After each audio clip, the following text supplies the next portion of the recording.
we're back with Messy on Purpose. Again, soloing this, but I have my buddy over here Mm-hmm. on as a guest. So Lee is back. I'm back. He was one of our very first guests, which Yeah. is pretty cool. We're kind of starting a season 2 here, and Circling back. we're circling back. I love it. So we're going to talk about your journey Mm-hmm. in life in general, I think, right? Okay. Yeah, I think that's a good start. I'm going to do an abridged version of my life because I've done so many things. I mean, I'm not, you know, purposely saying that because I feel like I'm awesome or anything like that, but I am a pretty good human, I believe, and I've gone through a process of, as most of us should, like a death and rebirth of self, I guess, and I was just kind of selfish. But I don't know. Where do we start? What is selfish about that? Nothing. Absolutely nothing. Well, no, you're right. You I think have I was selfish before. Not about bringing in, but that's more of like who I was before, like maybe 7 to 8 years ago, when I was married, and just a little bit after that, I was in my own shit, kind of. Yeah, So, and like I mean, we all go through periods where we're a little more selfish, but like I don't think it's selfish to work on yourself and make No, yourself better. not at all. I think that's a good thing, and I think if you have to take that time and distance yourself, that's good. Mm-hmm. And making choices to remove things that people find almost like you're being an a-hole. Yeah, yeah. Like you're not doing that out of spite. You're doing that out of growth. It's Absolutely. different. Yeah, no, it 1000%. And you've done, so much work on yourself, and you've taught me some things about myself. I think that the issue, well, not even an issue, it's more the thing that I love about growth is that it typically is, a little go bit ahead. so that way it's more Oh, in perfect. here. There you go. Perfect. But I think that with growth, when we are trying to expand ourselves on anything in life, I wholeheartedly believe that those, as you're walking through the door, like let's just say this door that each time we go through could be like 10 to 20 or whatever, or 10, 15, 20 years of age, the door gets smaller. Mm-hmm. And if you're working on yourself, typically we try to have the same baggage with us as we're going through this door, but that dog don't hunt. Those bags don't fit. All that type of stuff that I'm trying to bring to this new life, this new person that I would like to become. And that goes for anybody that's trying to do that self-searching to be better. Those bags are always going to stay the same, but you have to be willing to let go. And there's always going to be more stuff with you. I got to follow me. Yeah, you keep adding. But like as those doors getting small as you go through them, we push ourselves to being something different. And people see us in different light. I mean, like, just even the first time I met you and who I am now, just the relationship that we have with your awesome husband and just people that you're surrounded by, I just innately just want to become better and just different, failing at 75 hard because I didn't do X, Y, and Z. I was really mad at myself when we had first done that, but it taught me a lot about, hey, I can do these things. And I don't want to go too much into the body and stuff like that because there's a lot of misnomers, but I swear, I feel like the more I the more I benefit and try to get in shape. That is one of the toughest things that has been for me since I was like maybe 40 or maybe like to say 39 or something like that. Being in shape and having the wherewithal to be not vulnerable, but just more of just having, being consistent and not lying to myself. Because I think a lot of times, a lot of us, as we're going through things, we think that we're not the worst version of ourselves when we actually are living and not being who we should be. And a lot of that, I think, with growth is the understanding of like, maybe I'm kind of a dickhead and I procrastinate and I don't do the things I should be doing. And if you can allow yourself that space to say, hey, this is who I am. If you really open that in that, the mirror, that reflection, and some people are like, because mirrors reflect different things, and meaning that there are mirrors that are like 10% reflective, all the way up to 80% reflective. And most of the time, when you go to that mirror that everybody hates, it's a really highly reflective mirror. When you go to I'm dating myself, but Mervin's or like Macy's or the store and you try on something, you're like, why do I look so bad? You take off your shirt like, golly, what am I doing right now? Because those reflective mirrors aren't the same reflective mirrors that we have at our house. They're highly more reflective and they show more these, ugh. I actually watched or listened to a video this morning that it was just like a little quote, but it was like basically, if someone calls you fat, there's Mm-hmm. probably some truth behind it. Or if someone calls you lazy, there's probably some truth behind it. So Yeah. these people don't throw things out for no reason most of the time. Right. There's usually some kind of truth behind it. Yeah. And like that again is just like taking Mm-hmm. that responsibility for your actions That's that exactly it. put you in that position to even be called that. Not that it's okay for people to just be like, you're fat, Yeah. but like it could be somebody saying something to help you. I mean, you know, like giving honest feedback, and you have to be able to take that or criticism. Mm. We've talked about with your work, which we'll get into that, but Yeah. but like we've talked about how you said that you've struggled before with getting criticism from people Yeah. and how you've had to grow to get past that. So like It's those are, huge. I mean, those are things like if somebody's saying something, there might be some truth behind it, and it's a good time to reflect.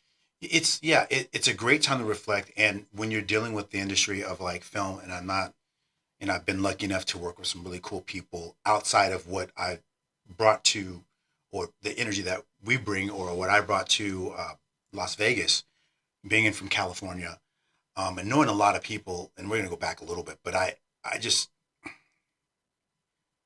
it's just criticism is a part of the industry, and if you can't take that, I think it's a part of every industry though. Like no yeah, matter what it is. position you're in, you have to be able to take it in order to grow unless you're planning on doing the same job repetitive for the rest of your life. Like Yeah. there's going to be criticism in order to grow into something new. It is. You're right, and to be criticized uh, when some people are trying to help you, and you have to discern between is this helpful or not. But regardless if it's helpful or not, is there a willingness between what they might be saying that's 1% true, and if I can get my head around if what they're saying, regardless of whatever they're saying, if 1% of that could be true, I need to open myself up to that. And typically, people are closed, and myself included. Mm-hmm. I try to be very open when I'm talking about my art, and I'm very protective about that too as well. But at the same exact time, by saying that, it's an art, and there is up for option for people to say, "Hey, this is what I got out of what you showed me." They Yeah. have opinions. Well, and with art, art's a little tricky Mm-hmm. because art is it's someone's like passion basically coming Mm-hmm. out into something, Mm-hmm. and that can be very I don't know how to like word it, but like It is, basically everyone's gonna have a different opinion, and how what brought that art out in you mm-hmm. is something that other people might not get. And that's the thing too. What I sometimes do in my own head, I take exactly what you said, and then I try to equate that to like if I was actually a painter or something like that, because all art is. Yeah, And then what I do is I make that like, see, well, this is mine, a movie. yeah. And a movie's not the same as, I mean, to me, I mean, it is art, but it's collaborative too as well. And if I want to work at the bigger stage, which I think that I might get a chance, I've got some things pop in. Ooh, we're gonna have to hear about that. Yeah. So if you want to work at a larger level, especially like that, it's not just me painting on a canvas. I mean, even though it is the same, like you said, but I have there's to be a lot more into it, a lot more people, a lot more factors. yeah, I've got studios that are saying, "Hey, that," and I can't get butthurt about that. So I feel like it's not what a I've been solo learning, thing. yeah, what I've been learning with like being with everybody, helping out and stuff like that. When we had done something together, and I needed to be more open with you, like, "Hey, what's going on right now?" And like, you said, "Hey, this feels really awkward right now, and I want to tell you how I'm feeling." And I was like, "Ugh." And then you said what you said, and I was like, "Okay, that." And then I'm like, you know what? But I was the one that recognized how I was feeling, Mm-hmm. but you recognized it also too, and you brought it to the forefront. I just brought it up. Yeah, but I love the fact Yeah. you did that because it was really hard. But also too, I'm like, it's not that hard because I've got to be better about that. If I'm gonna go to the next level, I have to be better. Like, be like a fun little project like what we were doing isn't any big deal, right? no, Like, but it but is. it also is helping you develop those skills by someone bringing to Flex the those table. muscles. Yeah, I'm You like know, like- doing reps with you. Yeah, I'm doing reps with everybody else. I Yeah. mean, even though I want to help and say if I made it bigger and stuff like that, my graduates stuff like, hey, come on to this set or whatever. right. It's reps that I still have to utilize mentally because people are going to be saying some crazy wild shit. Oh yeah, and then the moment you get into a level that other people are not, and they don't understand it, that's when like a lot more things are said. No, like listen, I mean, I don't know who's going to see this or not, and I'm not going to say any names, but I have some really good friends that are out there that if something did happen, they're going to make me feel more bad, worse about myself because they think that I need to be reaching out when I just got to wherever I got to, like maybe it's an agent or something like that, agent and manager, which is a possibility for me now in Los Angeles.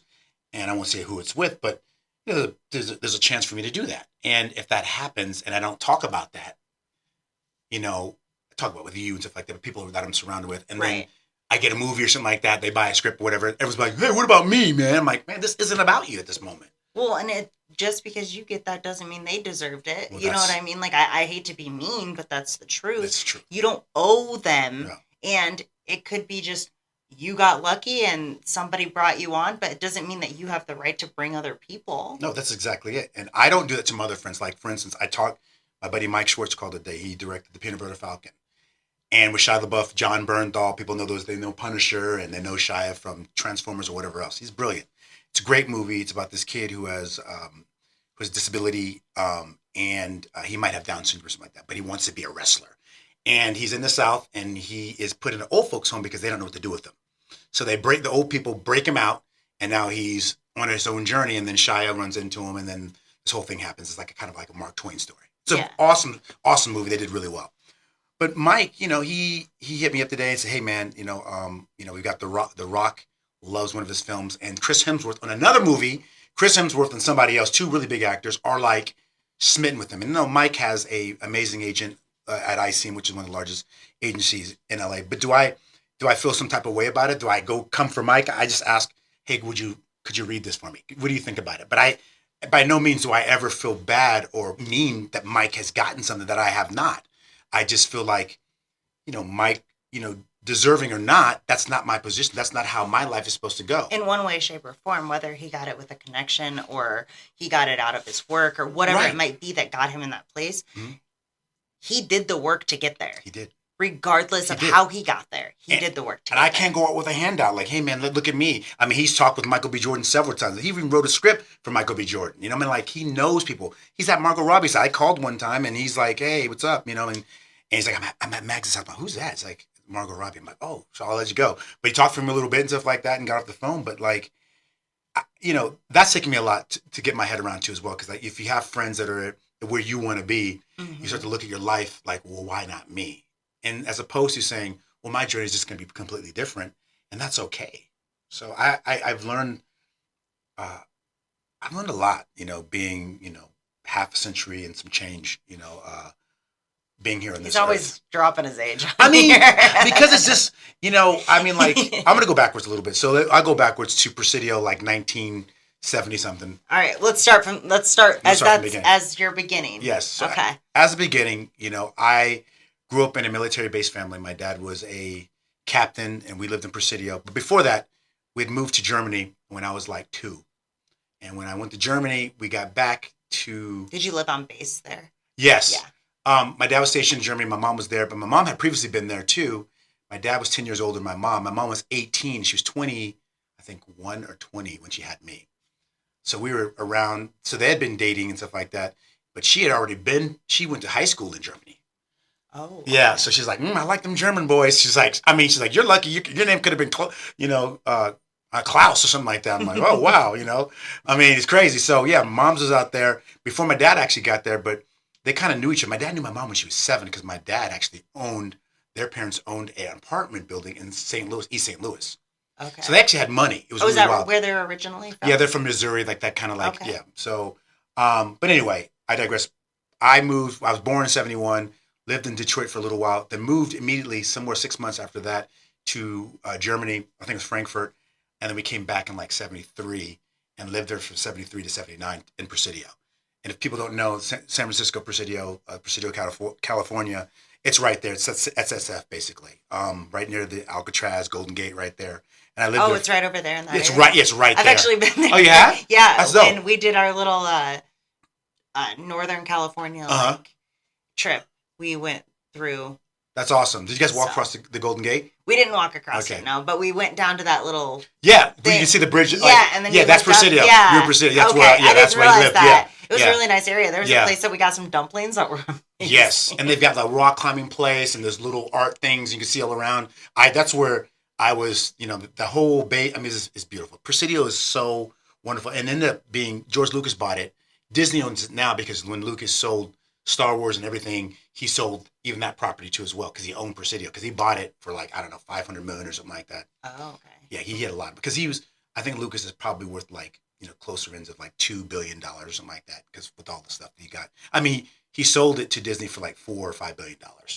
Like, but that's everything. All the Star Wars rights and everything that he has, and Presidio included. So, but yeah, it was pretty neat to be back there. I saw Star Wars in 1977 on base.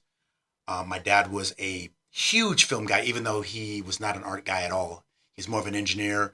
He was a captain at the time, and it just he kind of got me into movies. I remember at a young age, I remember seeing, they were playing Taxi Driver, which is one of my favorite movies of all time.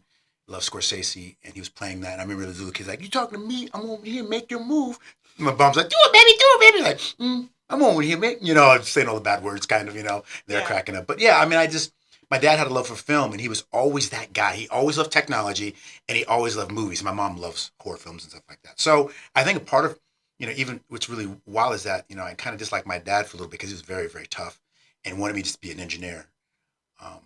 But he was the one that kind of instilled that, he was like, "Hey, we're going to a movie today." And I'm like, I'm little, like 6 years old, and we go to Star Wars, and I'm like, my eyes just, Bruce Lee movies at that time in the 70s with Chuck Norris, Game of Death, and all of the movies, and Enter the Dragon. It was neat. I mean, just really neat to my dad kind of instilled some of that stuff inside of me, and I just loved cinema. And then from there, my dad was just buying like little toys. Like I remember we were in '79, we were the first people on the block to have a VCR. And my dad bought a camera to go with this thing too as well. So I was kind of movie making, had my brother do weird stuff. Like, go over here and do that and do stop animation. I was doing all kinds of stuff, but I always had a camera in my hand, kind of like since I was like 9 or 10 years old. I was always messing around and putting two VCRs together and editing my own stuff. Which is not normal for like your age group. No, it's not. It's not. No. And actually also too, just being, African American, just being black. I mean, like, my dad was like, we were always in the upper crust because we had money. My dad was, my dad ended up being a full-blood colonel and stuff like that. But like, yeah, he was, just really into cinema, and we were upper crust. So I didn't, when people come to our houses, we always had all the food and cool cars. And so my dad had a Corvette, BMWs, and people were like, "Hi, you guys are rich." I was like, "Yeah, we are rich." My dad's all, "No, I got money." Now, another thing I want to tell everybody here is that I'm a living miracle. Like literally, when I was 10 or 11, my dad, might have been 5 foot or 4'11" or something like that. My dad's all, "You're not going to grow anymore." Because my mom was 5'3", my dad's 5'2". Oh. And I'm 5'9". So, I mean, I know that that's not tall, but for me, that's huge. For your family, you're like... My dad's 5'2". I mean, how tall are you? I mean, like, you would... I'm 5'6". That's what I'm saying. You're like towering, but like, "Hey, what's up? Cummings?" Like, you know what I mean? Like, my dad was short, so my mom was too. My dad, everyone was short in my family because I've part of some Chinese blood in my, like an eighth Chinese. My great grandfather was Chinese, full-blooded Chinese. So that was a weird, thing too as well. If you saw my dad was living. That's some strong genes. I'm telling you right now. It's like, if you saw my dad, you go, "Oh," like, so my dad had, these vegetables. My dad passed when he was 66 because he was exposed to Agent Orange in Vietnam. So he passed away very early. But he'd be like 80 now. It's been about 20. How old was he when he passed? 66, yeah. 66. Okay. So it's like 30 something or something like that, Yeah. Maybe 33 or something like that or whatever. But yeah, it was crazy that he was so young. I mean, like, I feel like it's young, and I had a lot of time with him. I mean, I did have time, but like, there's never enough time when someone passes. It doesn't even matter. Yeah. And he wasn't very nice, but I at the end of it, we had a really good relationship, When you say not very nice, though, was it just because he was military? He was very I think when you grew up as a Gen X, Gen X was abused, like, just blatantly, just like on television, like the Richard Dawson, like, or before that, there was a show that I remember watching on TV, and there's this guy, he was like a Richard Dawson, that was like Family Feud. And he would ask these little girls for a kiss. And he's like, "Oh, you have really pretty eyes." And he'd get close, and he would kiss them on the lips. And they're like 12 or 11. And and people were cracking up. I mean, this is what Gen Xers, we dealt with open stuff, which was okay to do weird stuff like that. So not only did we have this keys and didn't have a lot of parents around at the time, that's why people call us one of the strongest generations, because we didn't have computers. We didn't have a lot of the things that people have and that grew up with. We're a very analog society, but we suffered, not in silence, we suffered just right there on TV. Women did, as even grown-ups would. It was just weird stuff, just funky stuff. So my dad was mean in a couple of ways. One, I think he was very abusive. Like he had a lot of PTSD from Vietnam, and he took that out on my mom and myself. My brother wouldn't know that because he was just, he wasn't born first, until 75, and there's a lot of stuff that happened between those 4 years. Yeah. Just a lot of eyes on my mom. Well, and myself. especially if he's messed up from the being in battle. Basically. Yeah, I mean, he seemed okay, but he had a lot of rage, and if you don't have that, now, as much as we like to say if they do or don't, veterans still do need help. But back then, they still need help, but they didn't offer help like they do. That's what I'm saying. Yeah, it's different. Way different. There is help out there. It's just whether or not people will seek it. Mm-hmm. Mm-hmm. And then back then there wasn't. There wasn't any hotlines. I don't even know if it was really even addressed as. It was not anything. Yeah, it was just buck up. You went to war. Sorry, tough it up. Thank you. Yeah, I mean, or not even thank you. I remember my dad telling me when he came out back in I think 69. I think he did 2 tours. He came back. Somebody spit on him. And that was just before I was born and stuff like that. But it was he came off the plane. It was someone spit on my dad. I mean, I wasn't alive yet, but that was just really weird. I mean, the Vietnam War was a very, very weird war. It wasn't like Desert Storm where we were kicking ass, stuff like that or whatever. It was just a weird place to prove people were going against the war and stuff like that. And I find that kind of, I know that there's opinions about that, but for me, when people's kids, I mean, you have an option to be and say and have an opinion, but if it's not your kids and you're not fighting this war, you still need to have, you still need to be American. If you're living in America, it's not like you're for it, but please don't go against, there's kids out there that are 18, 17, 18, 19, 20 that are fighting for our country, and I'm a big proponent of that. My dad was probably one of the only, Black Republicans that I knew of too as well back in the day. My dad was crazy. He would say some crazy stuff, which I love too as well. My dad was very much into politics too as well. I mean, typically, the people that are a little more well off usually are more Republican. Yeah, he was very boisterous about his opinions and stuff like that. The sides were a little different than they are. Yeah, things. Yes, absolutely. And I think that what we stand for, just entirely whatever you stand for is your own opinion. But he did not back down. Yeah, that's what I love about him. He always had an opinion, So at least if he taught you something, right? Absolutely. That is a heck of a skill to learn. Yeah, absolutely. My dad was very, wasn't good with people because he turned people off. My mom was a buffer for that. My mom is absolutely phenomenal with people, with relationships. I learned so much from her about how to carry myself because I've had every job. Let's talk about from 79 to whatever. We moved to North Bay, so Northern California was interesting because I had so many awesome friends that I have till to this day. Like just recently, last night, I was with a friend that I had met in 1979. I was best man in his wedding. His whole family was out. I've watched his mom being young to now she's 82 years old. It is just wild to me to see that kind of. I'm sorry, my dog's hacking. Are you done yet, Nala? Okay, so I think he's good. So yeah, it's just wild to see the process of age, how it catches us, and it's just it's beautiful. I've been thinking about that a lot lately. I don't know why, because I feel like there's things that I want to do. I'm fine with passing, but I'm not fine with passing now. I'm too close to getting to the place where I thought I couldn't. And all the things that I've done, and we're going to lead into my Christian schooling and stuff like that. Oh my gosh. I had to go to Christian school from 3rd grade to 7th grade. So literally I never even really saw girls because girls were always dressed up. The best thing I've ever seen in my entire life. And imagine this, it's 1981. Rock, Def Leppard, Motley Crue, all these hair bands. And I'm locked in this. We didn't listen because you couldn't listen to music. Because if you're doing anything, Michael Jackson come out and do your thing Lee, you can't dance. I'm like, well, I'm backsliding. Like, you're going to backslide for Jesus. What's so bad about dancing? Can I rejoice for the Lord right now? It's not the whole premise of Footloose. You can't that's exactly it. And knowing, I'm glad you brought that up. I'm gonna let you a little tidbit. If you didn't know this, back at I think it was 1980. I just like to before you dive in. Yeah. I'm proud of myself for that because that was a movie reference that I'm not very good at giving movie references. And that was dope. You know that. I know. That was awesome. I've actually never even seen the movie. Oh my gosh, you have to watch. And so there were 3 movies at the time back in the day for films, and this is like kind of film little, I don't know, just nuance or whatever. But back in the day, when that movie came out in 1986 or 87, probably 85. I think the movie came out in 85 or 86.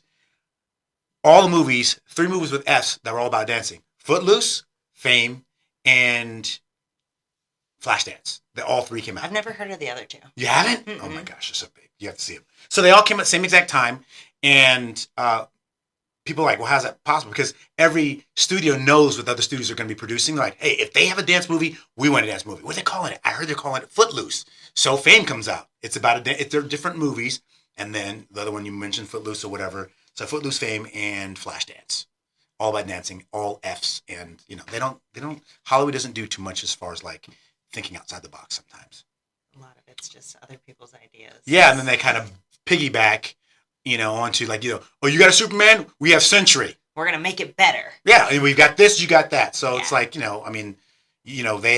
have Batman in DC. We have Iron Man. Oh, what's his difference? There's no difference. One's a billionaire and the other one's a billionaire. So one, so they both have suits. They both have trinkets. Same concept, different character. Yeah, that's exactly it. So, being in Santa Rosa was interesting, and being in the Christian school was great because from 3rd to 7th grade, never even saw girls, and then 8th grade, my mom's like, we're tired because they paid for me to go to private school. Like, you're done with private school. Do you want to go to public school? I'm like, yeah. And then you see acid wash jeans. Girls have tight jeans on. I'm like, what? And me and my buddy, one of my best friends, Shay Daniels. I remember his first day of school, we got dropped off, and these girls showed up with acid wash jeans, and they were like, the guests and tight and this and that. I looked at him. We just looked. It was a movie. We just looked at like. It was crazy. It was How old were you? I was like 13 or something. Oh, you were in the prime, raging. Yeah, raging hormones. I'm like, because we never saw stuff like this before. It was like, although there were 2 girls that were like, it was really weird. The 2 girls were like, when I was in 6th grade, when I was going to 6th or 7th grade, these 2 girls, and I won't name their names, but they were like 2 grades ahead of us, and they let us kiss them like behind like, you guys want to kiss? I'm like, we were like, yeah. We're like 6th grade, and like we got to kiss like behind or whatever. In a Christian school, Christian stuff doesn't mean anything. It doesn't mean anything. It just means that I don't know what it means. It's just you're learning about Jesus and stuff like that. But the girls are crazy too as well. But it was more or less when you switch schools. If you're going to do it in a movie, the flash thing would be us and seeing these girls, everyone walk around and be like, the hell freezes over, dude. I feel like it's such a difference because like you have like the uniforms, right? And then so everything looks pretty baggy, pretty much baggy. The same too. Mm-hmm. Like no girl looks different. Mm-hmm. And then you go somewhere like a public school where everyone looks different and they have their own unique personalities that come out and what they're wearing and what they do and what they're into. Girls had black hair with a blonde streak, and their hair was feathered back. It was the 80s. It was the epitome of the 80s. You listen to Foreigner and people are walking around with, these music and stuff, like everything's analog. I can't, if I could give anything to anybody or millennials or anybody that's younger than myself, would be like, my wish would be like, I wish you could just go to junior. Because whatever you see, whatever movie you see in Fast Time to Richmond High, whatever movie you see in the 80s, or in any movie, like, any 80s movie, people being dumped in trash cans, being locked in lockers, it is all true. I kid you not. Whatever you think you see in a movie, it's even worse. Like the clicks and stuff like that, the wavers and the rockers and like it is wow. I remember this guy, he had his face looked like the guy from one of my favorite films was it John Hughes? I think Weird Science. There's this guy has half a burnt face. That half a burnt face, and people, if they see this that know me, they'll like, Robert Liggett. That was the guy. He had a half burnt face. I remember I was in class 8th grade doing some math problems and talking to Miss Aoki, and I turn around. There's this large window behind us. This guy is, the rocker guys with parachute pants are disappearing out the window, and Miss Aoki, this little Asian lady, is not even seeing them, and I don't say anything because you don't need. So I'm like, don't you say anything, Cummings? We know you're a brown noser. That was like, brown noser and ooh, dude, facial scrub. They're disappearing. It was a wildest stuff. So I know I'm digressing, but the story is, if you want to know what the 80s were like, just watch any movie in the 80s, and that is not the old ones like with, because they don't have the language, like someone like, who did, what's his name? Not Ben Stiller, but Adam Sandler. He's done some 80s, movies, but they're not the same. Yeah. Just watch the ones that were actually made in 1980, and you'll see like, oh, hey, this is real stuff. So, which clique were you in? I was in the breaker. I was a break dancer. As soon as I could break my ass off. I mean, I was popping and stuff like that. I was doing all kind of, I was dancing and doing my little thing. It was nice. Yeah. You still do it? No. Break my damn back. Because the contortions of things, they called me Kid Swipe. So swiping was, you do this thing where you flip and your legs follow along like this. It was awesome. You twist and your hands would hit, but then your feet would come over, and I could do a 1-foot swipe too as well. It was.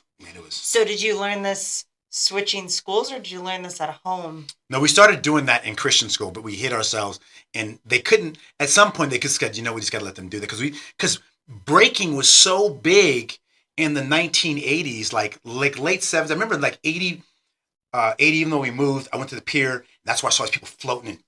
And I was like, what is happening right now? I said, what is that?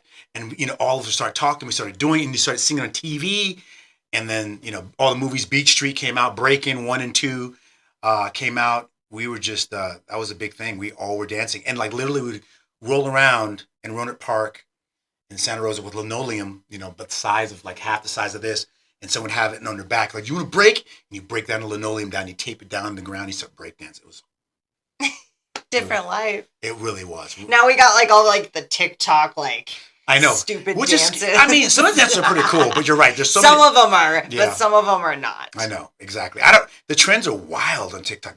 If my dad was alive, I just wish he was alive just to see the internet. I mean, he saw the internet, but to see it the way it is, I'm just like, I look at it and go, the internet. I saw a woman with nice breasts, but because she had a fake baby, you can see her breasts, and she's showing her breast. I'm in my FYP page because I have all these. We'll talk about my graduates, my all of my graduates from my film school and stuff like that. They messed my FYP page up, and the fact that I even know what an FY for your page is, it's completely messed up. I can't even say what it's about because it's messed up because those guys send me stuff, and as soon as you look at something or talk about something, it changes it, man. Well, and guys with their social media, it automatically gives you those things no matter what. No matter what. Justin, does he have it too? So he gets them, and he literally hits don't show me this again, or whatever it is that you put on there, and they still come back. Oh yeah, it comes back all the time. It doesn't matter what it is. It is. I've seen the fact that I'm in, and there's a lot of funny stuff on there too. Well, because I know that you love comedy too. So, by the way, are you going to see Mike Epps coming? There's this big show happening. We had to talk about it later. Oh yeah, we'll talk about it because I don't know. Yeah, because they're doing a big huge show, whatever, with Mike and stuff like that. And one of the guys I went to college at? Here in Vegas. Where? I don't know. I'll look it up and I'll tell you. Okay. But I think we should all go. I'm down. It'd be fun. Yeah. And I think I might be able to get backstage tickets because my guy I went to college with, Niles Kirchner, he is Mike Epps' manager, or whatever. Do you know Trevor Wallace is? What? We just seen him last night at Wise Guys. With the guy with the English accent or whatever, right? No, he doesn't have an accent. He does a lot of stupid videos, he's done the monster videos. Oh, really? Bang. Okay. Just a bunch of. I'll have to send you his page. Please. He's pretty funny, but we just seen him last night. It was good. Yeah, that's dope. No, I love comedy. But I just as I progress, through the years, and I don't want people to get bored because I don't know, I could have a lot of stuff. But anyway, there's a lot of things that happen said between them. But between 7th and maybe 9th grade was junior high for me because they called it junior high. So 7th, 8th, and 9th grade was junior high, and we didn't have a freshman, even though freshman 9th to 12th grade is high school. And the way they did it in Santa Rosa is you go 7th to 9th grade, and then you're basically your 10th instead grade. Of 6 to 7. Well, no, you do or 6 to 8. Yeah, exactly. 6 to 8. Yeah, exactly. Yeah, so which they do. Is pretty standard. So sixth grade is its own school. Then you go to 7th, 8th, and 9th grade, and then you go to high school. So between that time is pretty cool. So I got a chance to my high school. In the 80s, the late 80s was pretty crazy because I had a friend. He wrote Tupac's "Trapped." Raymond Tyson, Ray Love, or whatever. Shout out to Ray Love.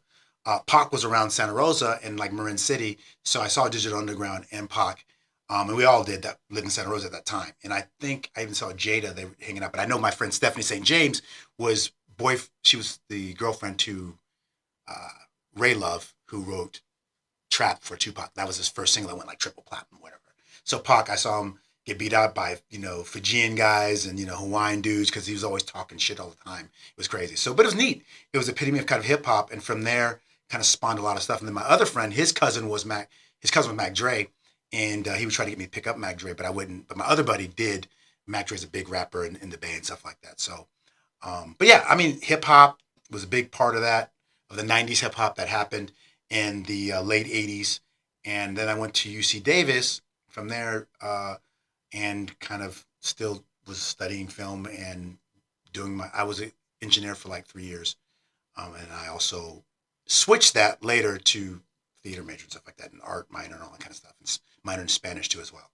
So yeah, it was a lot of stuff there. But yeah, I think the biggest thing that in part of my life, and as I'm kind of time jumping a little bit, the biggest thing that happened after I was a teacher for 5 years at probably the most prestigious school in America. It was like $35,000 a year to be a student there, and it went from K to 8th grade. Well, that's probably a lot more now. Oh, right? It is. So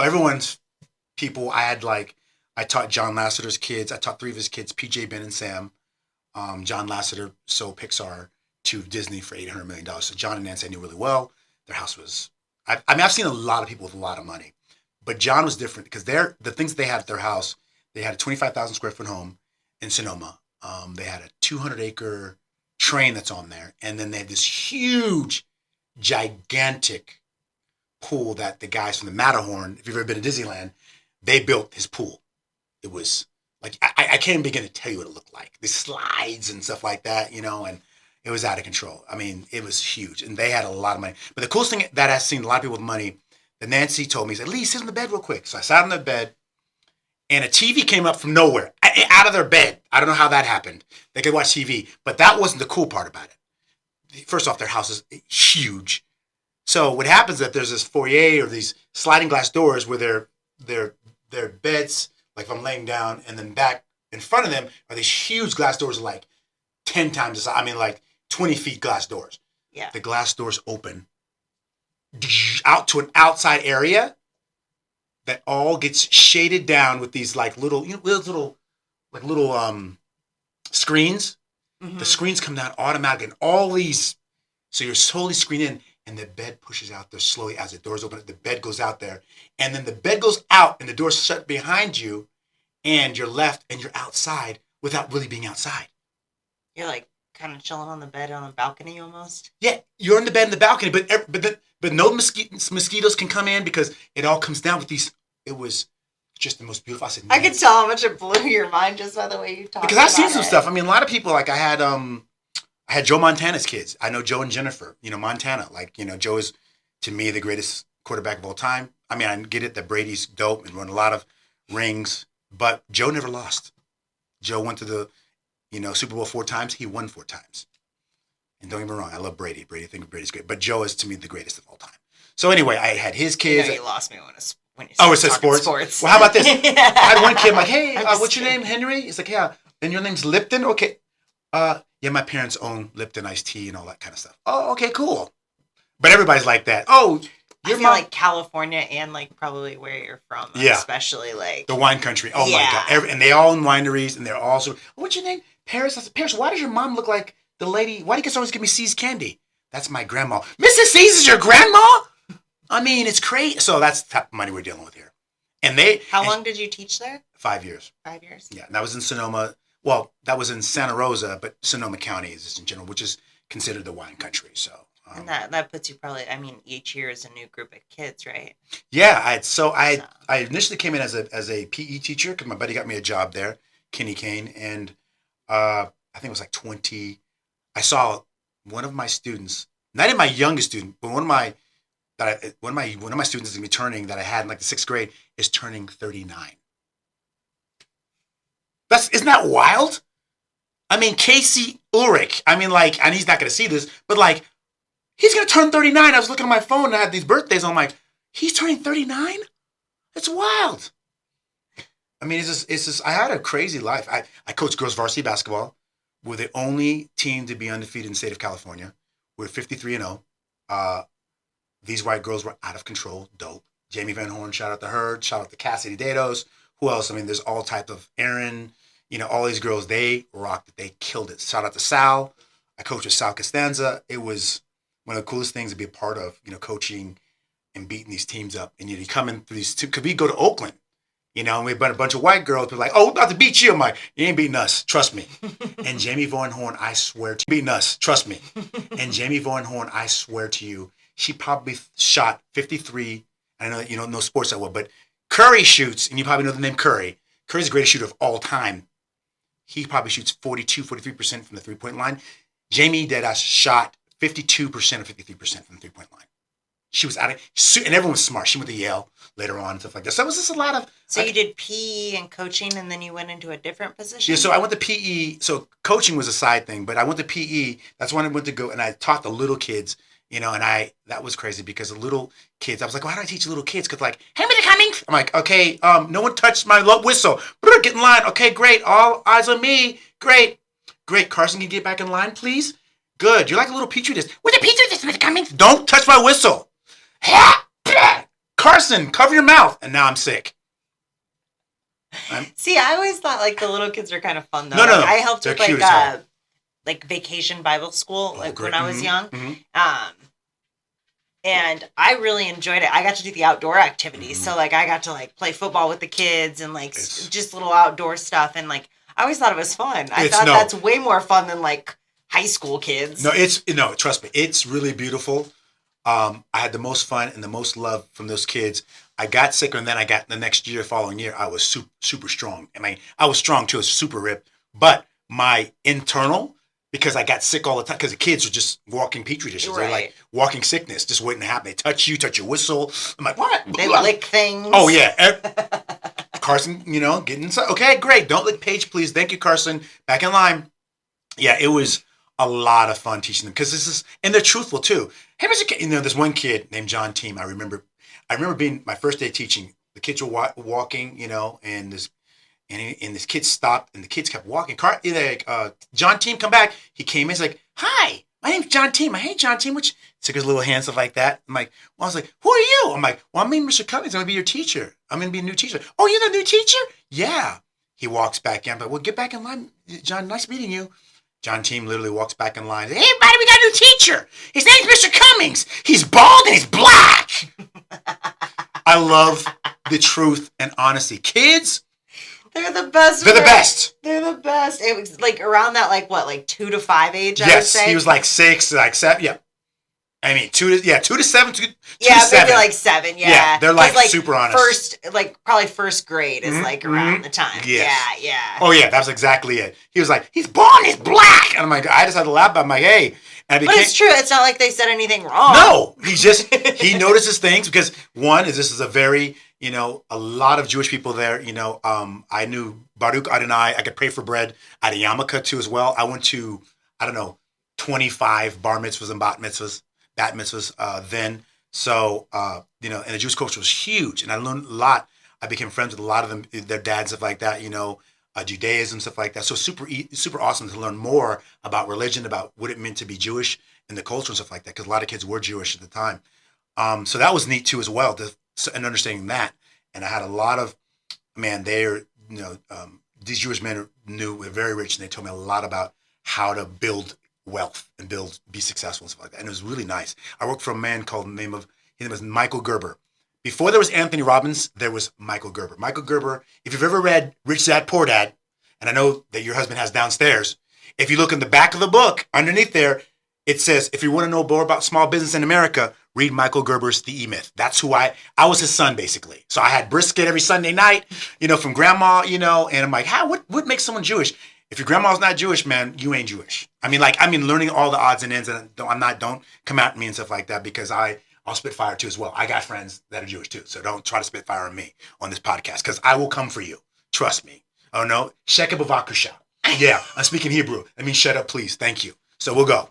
So yeah, you got a little crazy there. Don't come for me, because people are like, oh, you're not Jewish. I'm like, dude, stop. I love it when Lee gets worked up. Yeah, because it's true. Because I live from a place of honesty, man. And I was with these people. They're my people too. Like they were so kind to me and taught me so much and did so much for me and my buddy Kenny Kane. So, but yeah, being a teacher taught me a lot.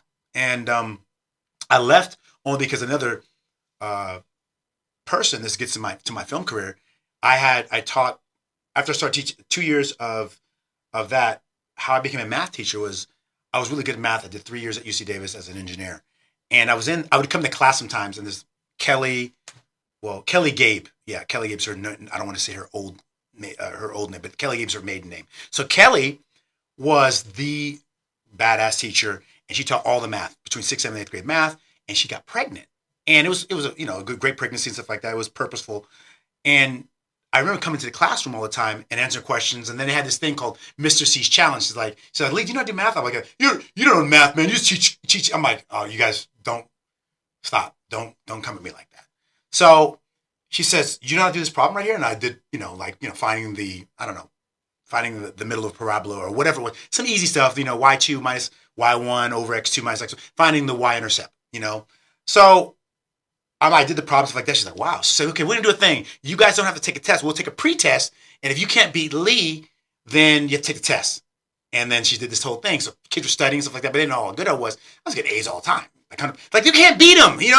And then she started thinking. She looked at me one time. She brought the headmaster in.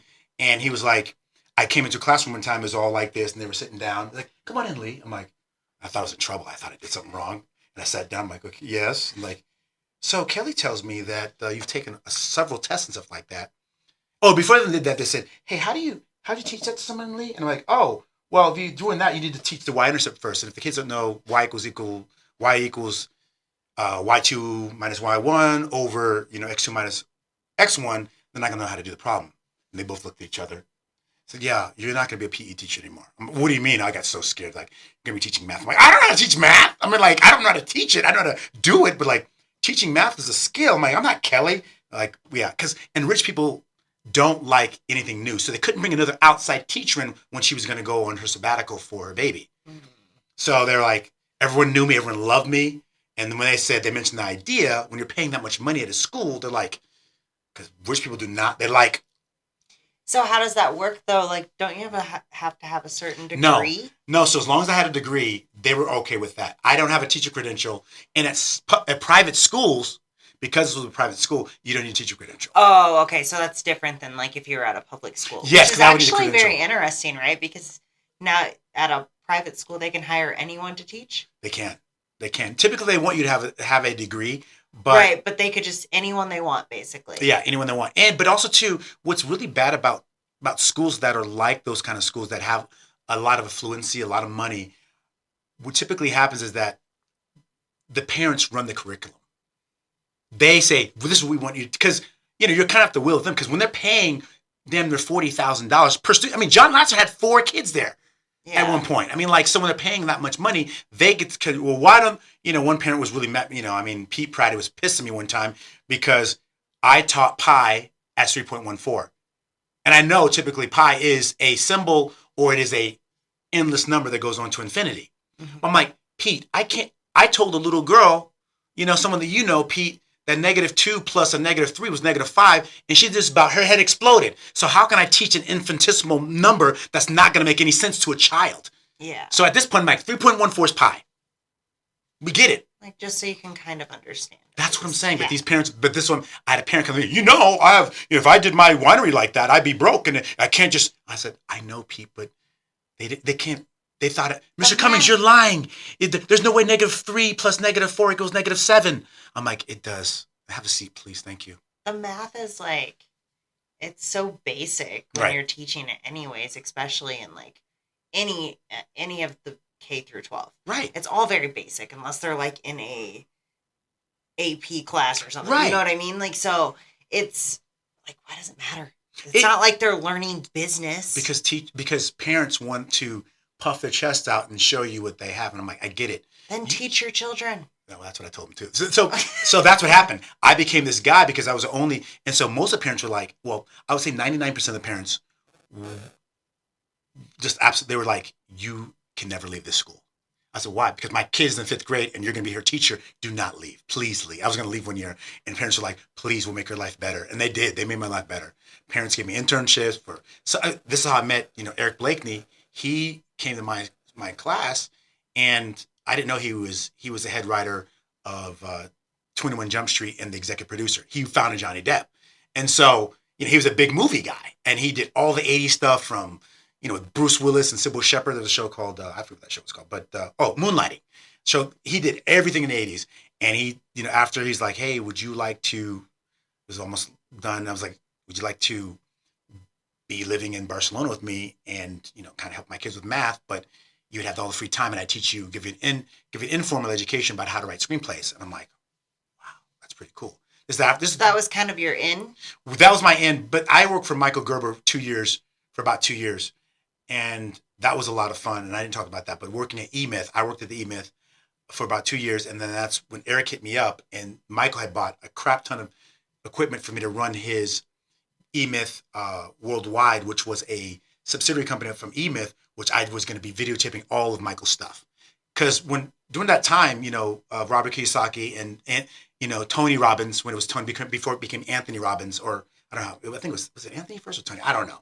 Anyway, Michael was that guy. He was doing all these shows about how to become better in business, stuff like that, running around with, Robert Kiyosaki and stuff like that. So yeah, I mean, I learned how to be kind of Michael in a sense and learned a lot about business and how to run a sales team, but I was terrible. Michael was really nice to me. I became more of Michael's, like, picking up his son, Sam, because Sam was one of my really good friend, and he was little. He's like in high school, but I was basically Sam's like tutor / and Sam was really smart. He didn't need me to tutor him or anything like that, but basically Sam's kind of like babysitter.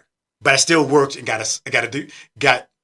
made money for E-Myth, but I was like, hey, Sam's getting out of school. Can you go pick him up? I'm like, okay, what do I do? Well, he's like, you take the rest of the day off. So it was out, and people kind of hated me. You're kind of like a personal assistant. That's what I was. Yeah. That's what I was. And, Michael was very gracious to me and stuff like that. And his family with Eileen, and I just miss him so much. I haven't talked to Michael. I mean, I think he's got to be 85, 86, or 87 now. I think he's in Oregon or something like that. But Michael, if you're E-Myther out there, E-Myth, I was part of E-Myth. It was a lot of fun. I loved that place and I learned a lot about business, and I learned a lot about just the Jewish culture from Michael and Eileen, and Sam. It was really neat. And I think Sam, his son, now runs all of E-Myth now. That's out of Ashland or something like that in Oregon. The headquarters is now. But yeah, so from there, I left, and it wasn't fun for Michael, but he didn't like it.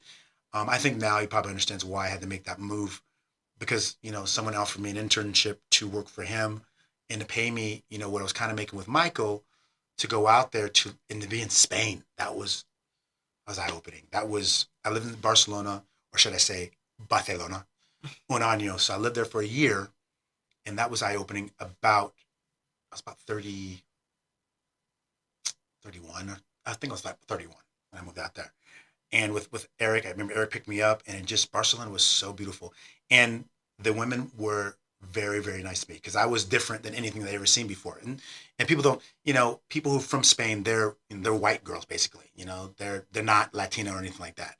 But they're like, whatever you are, I like chocolate. Because there's nothing, nobody looked like me in Spain. You were just so different, yeah. Yeah, and they're like, excuse me, would you like to have café con leche para mí? I'm like, yeah, cafe milk? Yeah, let's go. So it was neat. And they had a different feel. They weren't American. There was like, give me this, give me that. I want the bag. I know there's new terms, but it was just more of like, hey, let's vibe. And if we can vibe on things, I like you, you like me. It was no pretense about anything. There wasn't like anything false about it. It was just truth. I met this girl, she was half Spanish and half Italian. Oh my gosh, she was so beautiful. And I fell in love like several thousand times when I was out there. But yeah, it was a lot of fun in Spain. And I wrote How old were you when you were there? 31. 31. And I wrote 2 scripts. I wrote a script called Clicks, and I wrote another script that's really, really good called The Wrecking Crew. And the Fairley brothers, they wanted this script. They wrote something about Mary. They wrote Kingpin.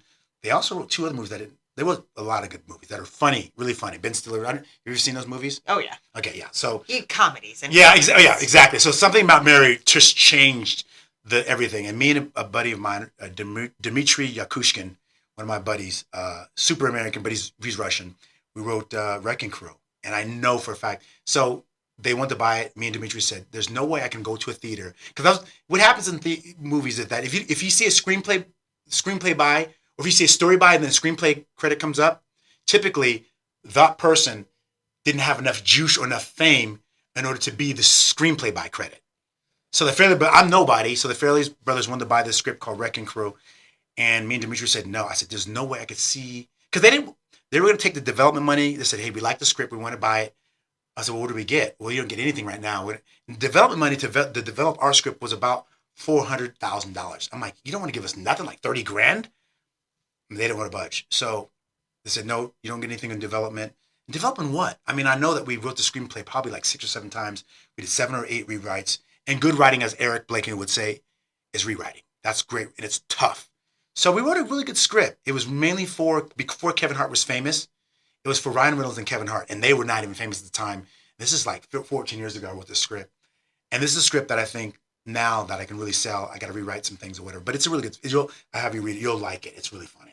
So it's about these 6 people who are been in and out of relationships. And if you were like really tired of relationships, like, you know, fuck relationships, I don't want to be in a relationship anymore, you know, and then you were part of our group, we were all friends and stuff like that. It's like, well, you know what? What happens is that the chef character who's played by Kevin Hart and the guy who just got dumped, the Ryan Reynolds guys, they're, you know, since he's a chef, Ryan comes and Ryan's like, I'm pissed off the world. You know, I just got dumped. He sees some liquor. He spikes the punch bowl. And then everyone's like, let's put our glasses up. And I've been clean and sober for over 7 years now, whatever. And everyone's like, here. So it's like an AA wedding or whatever. And now they spike the punch and everyone's going at it right now. The dad comes in to the Ryan Reynolds character and they're afraid they're going to get beat up. He gives them money. And they go, shit, maybe we can do this for a business. So we call you up. We have this big powwow about how we can mess up people's relationships. So if your dad isn't like Justin downstairs, he could pay the wrecking crew to somehow find something about him and mess up your relationship so you guys aren't together anymore. It is, I mean, beyond funny. So, I mean, right now, some of the things that are happening in the script it's impossible to do nowadays with the kind of woke that's happening in Hollywood. But I gotta see. I mean, Naked Gun's coming out with Liam Neeson. And so we're going to see how woke they are. So we're going to see the kind of jokes that they can do and get away with. Because you love comedy. Well, yeah, I've noticed like a shift. So like Netflix is taking on more comedian stuff, which is pushing it a little bit. So you're seeing a shift. I think they realize that they screwed up. Yeah, it's really weird. I mean, like, people want that. People that I'm dating myself, but if you ever saw Porky's in 1985. I've seen that actually. That's what I have seen. But, right? I mean, but think about that. Could you, if I said, hey, you know, I really like it as a comedy, let me change some things. You think I could do Porky's in this climate right now? Oh, no.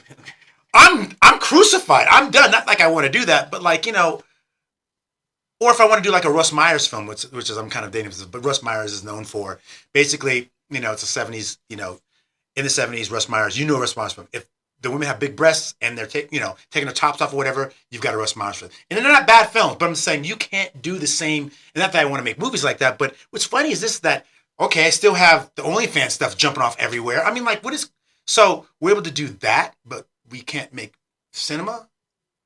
And women are winning. I mean, they're winning. I mean, Sophia Rain made $43 million last year. You know, on OnlyFans. What I've noticed on Netflix, especially, that they'll expose genitals of a male, but they're like weird about like boobs now. Like you know what I mean? And I don't understand why. I mean, we're normalizing like the newest fetish right now is that girls are putting this video thing on their faces, making themselves look like they have Down syndrome, walk around with big booties or something like that. And people like they're fetishizing this sort of Down syndrome thing. It's like it's crazy to me. And this is what's showing up. Like, why is this okay? So movies are bad, but kids are watching anyways, all IG and TikTok. So that's something that I have a bit of a problem with, which is if we're not going to censor things, let's not censor other things as well. And I'm not saying I want to do big movies with big boobs and stuff like that. Not that that's bad. Well, the reason we have the ratings, right, on videos were so you knew, right? Okay, this is rated R. Don't bring a child to it. Right. Like, exactly. You know what I mean? Like, there was that was already there. It's not like we were just like, oh, here's some porn for children to watch. Exactly. And we can't contain it anyway, regardless. Now, TikTok, no. I mean, now, like, regardless, if you're however old you need to be on TikTok, whatever, like, if you see, like, if you say, you know, women breastfeeding, you know, if your phone's around, I guarantee you're going to get that. And whose fault is this at the point? Is it our fault? Or is it the logarithm or whatever that's now listening to what we're saying and putting those things into place? So kids now are getting, you know, so it's legal to say, show someone with a breast, which I don't have a problem with a fake baby, put it to a boob and you can see everything. It doesn't matter. Then that's okay. That's what I'm saying. That's on IG. I mean, that's part of my FYP page, and I never said that per se. I must have been talking about it, and then that's showing up. Fake baby, and the girl's looking at you. She knows what she's doing, and now it's like, go to my OnlyFans. And I'm like, man, I already saw everything anyway. I mean, it's crazy. So yeah, the internet has won. I mean, I don't know how. Which it is what it is with that. But yeah. like the movie thing, I just don't understand. Like, why we have to. Some things are now okay that were never okay, which still probably shouldn't be okay. Yeah. But like the movie thing, I just don't understand. Like, why we have to. Some things are now okay that were never okay, which still probably shouldn't be okay. I still don't see where showing men's genitals should ever be okay, unless it's a porn, basically. Right. I mean, unless it's like something like that, I get. But like in an everyday average movie, you shouldn't see that. Yeah, I don't. Yeah, I don't like genitals of female or male. Right. Like I don't think you should be showing that. Like boobs are one thing. I feel like that's not so personal, I guess. Absolutely. But the lower extremities, and they show more of, and men want to do it sometimes. I mean, if you watch, the second season of, was it Dragons? Not Game of Thrones, but there's the other one, House of Dragons.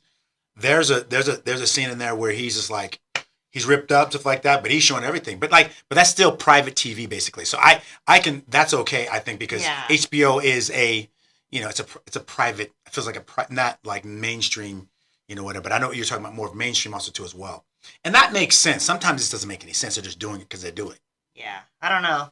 It's just some of it just doesn't make it, like a lot of it doesn't make sense. The way they went, things they got rid of. Yeah. I mean, when was the last time a new comedy came out that was actually good? Ooh, good question. Like movie? Like an actual movie, like good. I still watch old ones. Me too. Because I don't think anything new is like. I don't know of anything. I mean, and I got to go back at least 10 years to like Old School or, something like that, or something about Mary, or some of these older versions. At least 10, 15 years. Yeah, since a really good, funny movie. I mean, even the other ones with Kevin Hart or The Rock with or Ride Along. I mean, but I got to go back. They're okay, but they're not Rush Hour. No. Not Rush Hour. You know what I mean? Or that is off the chain. Or like Adam Sandler's new movies are not his old movies. But I would say this: Hubie Halloween is old school at Sandler. If you have, yes, it is. I love that. I mean, I go it's my new thing is, and maybe you should make it art. With us, we should watch on Christmas. I mean, not Christmas, but on Halloween, we need to watch it together because I love that movie. Let's do like a screening. Be dope. And part 2, we could do a screening. We could do a watch party while we're watching it and do this and watch it. And talk, and talk about it. Yeah. So Hubie, we'll watch both. The day before the new one comes out, we'll watch the first one, do that reaction, and then let's do another reaction. I didn't even know there was a new one coming out. So I did because Christmas came out. I was so pissed, because I thought, well, not Christmas. I thought this year it was going to be out, but no, it's the following year. So I rewatched. So it's this year. Yeah. So this year for sure, Hubie Halloween Part 2. That's definitely his old school stuff. And this year's going to be released is his newest film. He took 25 years or maybe 30 years to make. Is the the golfing one? Happy Gilmore 2. Happy Gilmore, yeah. So that's come out this year. Which I'm so nervous because I'm nervous too. I want it to be. I know. I'm like, I want it to be like it was, but I know it's not going to be. But you know what? With Hubie, he did some of the old stuff. I mean, him drinking and sipping. But there's so many of them that he's had out that are just like dad movies. I know. I mean, if they did a Waterboy 2, maybe 20 years later, they can't. I know. I can't even mess around with that. I would love for them to do it because I love that movie. But that's what I would, if I got some fame as a director, I'd be like, I'm going to do something old school like that. Great. Push the limit. Push the limit. I'm telling you, it's going to make all the difference. People have turned around. I think so too. And that's what we have to do as filmmakers. And I think that is, we're floating a really weird line with what you can say. And I think Dave Chappelle says, screw it. I'm just going to, you try to cancel me. There's a few comedians out there that, Nikki, we'll just say it. You saw her, Nikki, what's her name? Oh yeah, she's great. What is her last name? Nikki. What is it? No, I'm blanking. I'm blanking too, but there's Whitney Cummings, you've seen. She's kind of changed a little bit. Yeah, because I think she had a baby now. A mom, yeah, I know. Kind of changed. I know. But, do you know Mark Norman? No. Oh, I'll send you his page. He's zero filter. I love it. Like zero. Will say it. Yeah. But see, that's the thing. Comedy is the last place that they're not, and their pushback is great. Like, you guys, men and women that are comedians keep pushing that so that we as filmmakers can kind of push down a little bit because they are saying, you know what? It's comedy. Because they're setting the bar. They are. They're setting the bar for us and helping us out. They're like, you know what? No. If they're not getting canceled, then you know people want it. That's exactly it. So people still do want that stuff, and it's okay. They're jokes. I can tell you I want it. Yeah, I want it too. That's why I wanted to make this stupid sitcom that we're not going to finish. Well, we're going to put it up. We're going to finish it, and you guys are going to get a chance to see it. And Fylisha is so funny in this thing. Everyone's very, very good. And that's all I'll say. We're going to put it out. I've never even seen any of it. So. Yeah, I know you've seen zero, and it's good, Fylisha. So it really is good. Anyway, I digress. But yeah, so from Eric from Barcelona, I learned some great things met some really great stars. I moved to LA after Spain. I thought we were going to be making a movie, and then that's where my life kind of took a turn. I got really afraid. I got really small. This is what we call messy. Messy on purpose. I know. I put 17 years of myself on hold because I was married. And although I quote unquote probably wasn't a good husband or whatever, I thought I was. But I'm saying quote unquote, I thought I was great because if you ask, one of my stepkids, not my stepkids, I mean, he's my child basically, but Brennan, he's like 20 something, 23 years old, and God rest his brother. So Vance, I mean, we were just beautiful souls, man. Vance was like, I am so happy that I had a chance. So it wasn't for naught. I needed to be in their lives for whatever reason. The universe said, you know what? You've got to be in their lives and you got to be their black dad. I always say to you, you look a lot like my ex-wife, because Carrie was crazy. And the shit you say, you guys, there's zero filter with Carrie. And that's what I love about you. I mean, like, 'cause you remind me of Carrie so much because she was like, tits, dick. I mean, she was just, Fylisha, she was wild. And I loved her for that, I mean, we were funny and we were married for 17 years. And honestly, I felt like I put a lot of myself away. I felt I did. But I think when I did that, there wasn't like, not a pushback by any means, but we just, I don't know. There's a lot of places we struggled and stuff like that. And I think that was not her fault, more of mine. And that's what I had to deal with. I had to deal with, 50% of this relationship is mine. 50% of this fall of this relationship is mine too as well. I'm taking ownership of that, regardless if she does or not. But I definitely take ownership of the parts that I fell down that I left for her to pick up. And I wasn't a great husband that way, as far as that was concerned. But I learned a lot about myself in those 17 years being married and being divorced now for like 8 now. So the in-between that, did you meet her in LA? Or did you... No, I met her. So I went back. So yeah, it's great. Thank you for that segue. I got afraid when Eric and I moved back. Eric's like, you're going to have to get a job. I can't pay you this and that.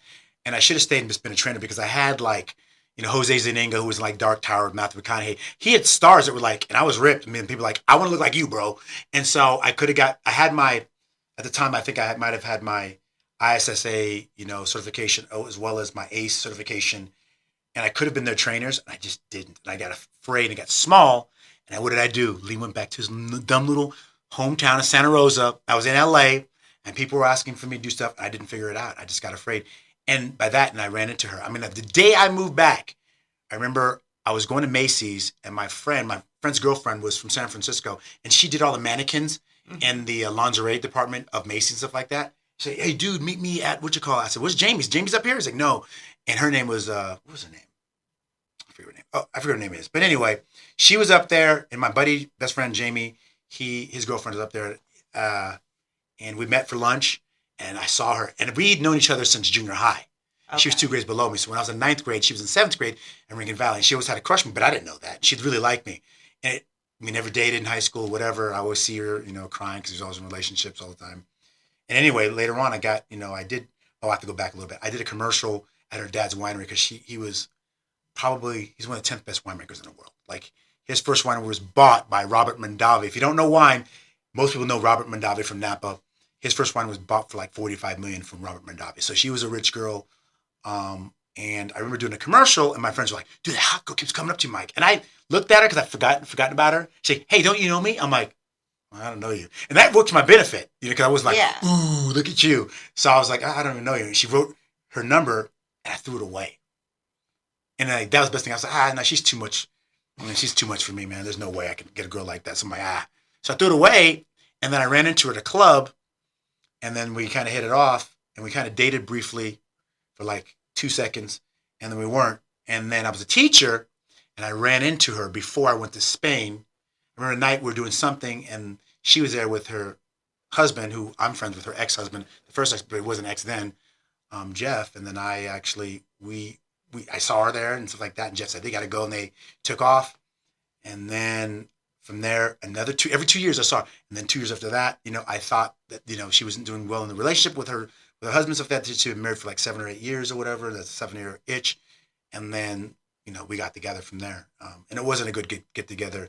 And I've apologized. I didn't know the full story. I don't know. But anyway, I apologized to her ex. We became friends and stuff like that, and I have a great friendship with him and his new wife, Erin Stammer. So anyway, but anyway, it's all weird, and I, had these kids who were 3 and 5, and I became a dad basically. And all kinds of crazy things happened with them being bullied and me stepping up to the bullies and stuff like that. And being, I'm just, don't play with me. Don't play with my kids because I will end your life. I remember Vance was being bullied in high school. I remember I said, who's bullying you? He's like, oh, this kid over here. I'm like, that kid? I walked up to the kid and I rolled my window down and said, hey man, I'm gonna let you know right now. If you ever talk to my son ever again, I'm gonna beat you up. And whatever you do to my kid, I'm gonna do to you and your dad. And I got called by the sheriff's department because I played football with this Clint Schubel, and Clint was head of the sheriff's department or whatever. And he's like, Lee, you can't do that, my dude. If it was your son and my sons are friends, I said, Clint, you better tell him. And he called him up and said, hey man, I talked to the dad. And the dad said, everything's gonna be fine. And then but that's how crazy I was. If you talk shit to my son, I'm coming for you. So, but yeah, I mean, I learned a lot being in a relationship, and I took away a lot from that. And I'm sure she did too as well. It's just weird. We all do in relationships. Yeah. And not even just like romantic relationships, just all friends. Like friends, always. families. If you really want to be introspective and look about yourself, like what did I add or take away from this, Yeah. Like even if things just kind of like, somebody moves away and then you just stop talking because that happens a lot. You know what I mean? Like, or whatever it might be. Like there's always something there to learn from. Absolutely. No, I like a lot of what you're saying because there's no coincidences in life. And it's up to us as humans to look at our life and say, what did that, because we have to put some meaning behind that. I think everything we do, it's like, okay, I want to be a better filmmaker. Put meaning behind it. Get there, start studying, get scripts in front of your face, stuff like that. You want to be a good actor. Watch more movies. Want to be a better director. Watch more movies. Look at that stuff. Get dirty with it. Get messy. When it comes down to it, you have to put action. Absolutely. That is the key. Mm-hmm. I think everyone can want everything in the world, right? Like you can want anything. But if you don't put any action to it, nobody's going to hand it to you. It just goes back to what we were talking about earlier about no one's going to hand you an opportunity. Everyone who gets that opportunity, it's not that they just got lucky. It's that they worked for it. No, you're right. You're right. Now, just because they worked for it to get to that point doesn't mean they're going to get any further if they don't continue the work. That's exactly it. And I think I look at my life like that right now, which is I have to be in action and working, and I'm changing some things about myself that I don't like, but I'm going to disappear for the next couple of months, before potentially this meeting with these agents and stuff like that, putting together my reel and my director's reel, and not being small, because a lot of times you go, well, my work is not, big enough to showcase. But when you think about it, everybody starts somewhere. I mean, Michael Bay was shooting car commercials. I mean, like he has a lot. So what did he have? I see some people also do that. They don't even have short movies that they can point to that they've directed or whatever. I've seen, this other, I wasn't, I tried to get another agency out in New York, and this guy that I work for did a commercial. I said, hey, my friend's part of a big agency, she potentially could get, and it's really funny. I think I just had Starlight, but I didn't have really more of a reel, but I looked at their reels, and Fylisha, they weren't that good. I mean, like, meaning that because I do this consistently to myself, I'm grading myself, like, how am I versus everyone else? And this part of that is good, but part of it is doesn't help you. Because at the end of the day, you have to be mindful of yourself and what you mean to yourself. So I stopped kind of like grading myself towards everyone else, because if you do that, you might not ever get started. Right. You can get like little feedbacks and like critiques. Yes, absolutely. When it comes down to it, like nothing's going to be perfect, and you just got to dive right in. That's exactly it. You are your own worst enemy if you stop yourself from starting. So I'm not. I started this out of nothing. I didn't even know how to use this thing. It was just like, let's just turn it on. I don't know. And now you got microphones, everything like that. I mean, like you've got lights, and it's wonderful. And everybody starts somewhere, and before you know it, you just start to graduate your own self if you really like what you're doing, which you do. Because most people stop. They say, oh, I'm done. Oh, I've heard that from a lot of people. Like, so we went to a networking event. Yeah. And I was talking to like this guy that actually has a platform to help, like, it's very similar to like a lot of the other ones, I guess. The platforms that you can post your podcast and then it'll go to other. Right. Yeah. And so I was talking to him and he was like, yeah, most people just like stop, but like the consistency is key. And like from day one, I said I would release something every single Monday, and I have killed myself to do that. And but I have released one every single Monday since I started this, and we started on Christmas. And that's a long time. So we're 23 episodes I've put out. That's a lot of work too. It's a lot of work. Yeah, of course. Because recording's one thing. Well, so it's 23 to 56 or 52 weeks in a year. So yeah, that's wow. That's awesome. That's very impressive because I know with my podcast, I have yours I haven't put out yet, but I never give myself that time. But what I'm trying to do is say, I just told myself, I just don't want to quit because I know how easy it is just to stop. So I was like, I didn't give myself what you did, which I like how you do that. When you go hard in the yard, you're like, I'm going to do something, do it right.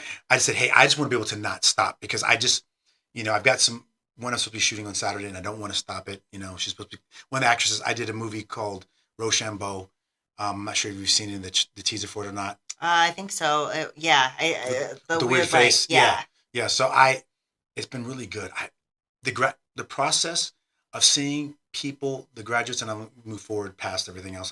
I did a mentorship program, which is called the Real Fleet Academy, which if you want to learn about cameras and shutter speeds and how to shoot and how to be a director, please go to realfleet.com or look up Real Fleet Academy on. Or just go find Lee's page. Oh, yeah. Lee, the movie director, all underscore between each word. And then the link's right in his bio. Oh, no, it's going to be on your thing. So, yeah, you'll find me. But it's not for, the universe is really funny and weird because even though I'm not necessarily doing a Hollywood feature or a big movie that I directed called Starlight with some big people and stuff like that, this is the practicing and not stopping saying, telling other kids that are ages between 19 and like 27 saying, hey, stop using money as your excuse because I used to do it all the time.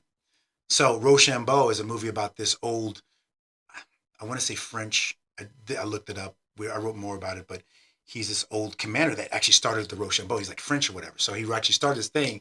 And the whole, based on the truth of the history of it, is that he can't stop. And once you play the game, you got to continue to play. But the only way to beat him is to not play.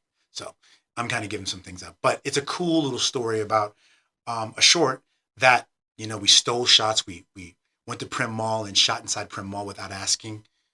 And we did some guerrilla stuff there. The lady came out and said, were you guys inside? I'm like, oh, well, yeah, kind of. Well, I didn't hear that.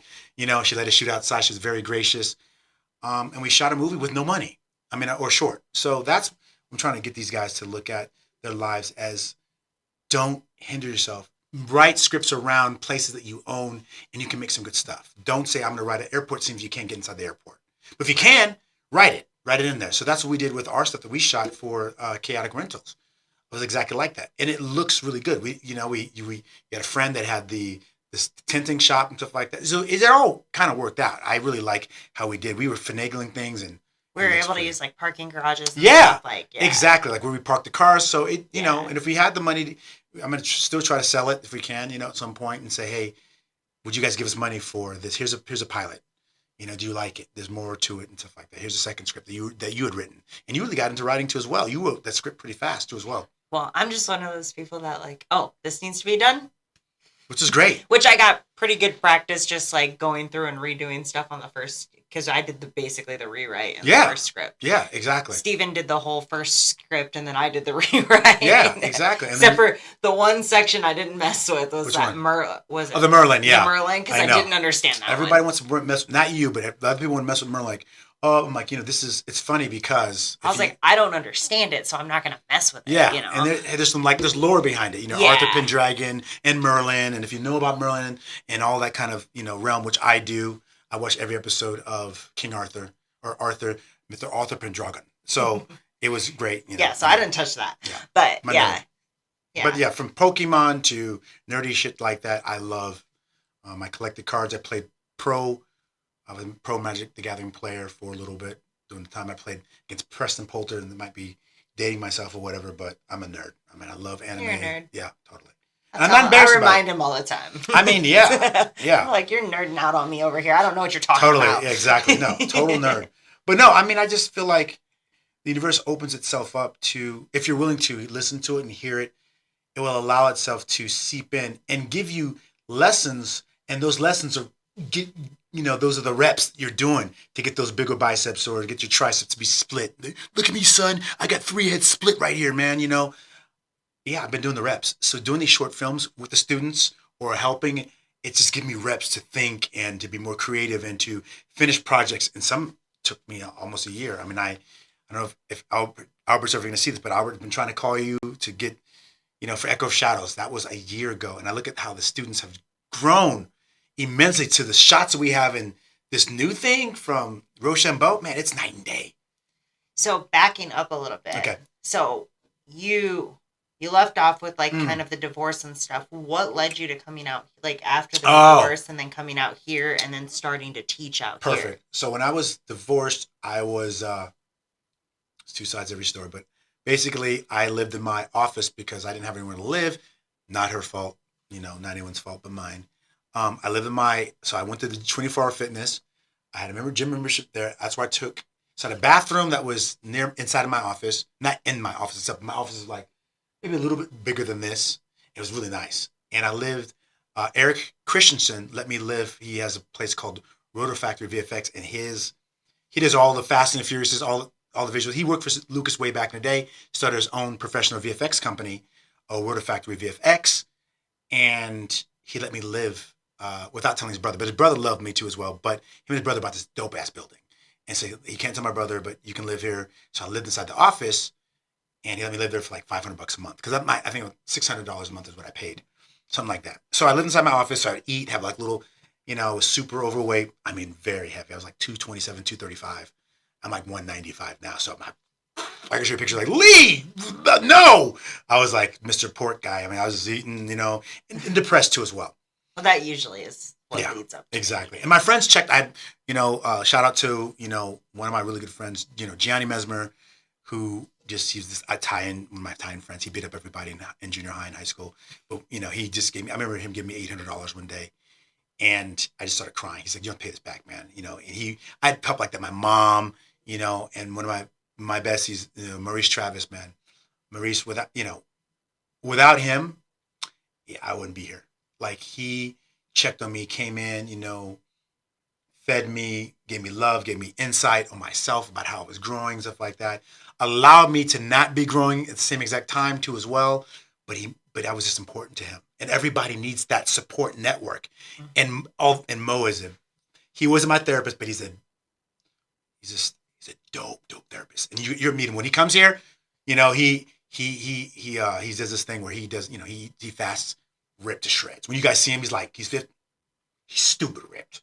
And he's just got that consistency and just, he makes great money and stuff like that. But he's just a good fucking human, and he just allowed me to fall down, but was there going, okay, all right, get back up. Okay, cool. Awesome. What'd you do today? Getting me out of my funk, man. And he'll tell you, man, some people just need to be almost shaken out of it sometimes. And you need that person. Yeah. And he didn't, he did let me be me and stuff like that, but it's just. But he wasn't going to let you just sit there. No, he did not. Yeah. He did not. He was just an incredible person, man. I'm here. I mean, God, was in there too as well, but him, God led him to, us to be really great friends. He's like my brother, man. The guy is just, he's what you needed. Yeah. And a lot of people forgot about me. I'm not gonna hold it. I won't name any names stuff like that, but I needed more people to check on him, and they didn't.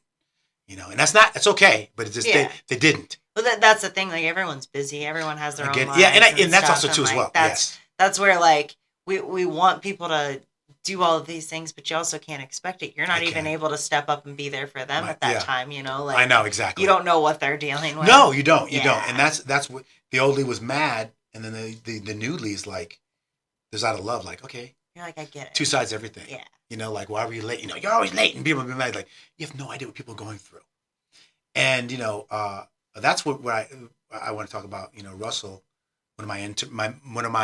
was a mentee of mine, and now, I've mentored him for such a long time. He's done absolutely everything I've ever asked. He doesn't have breakdowns.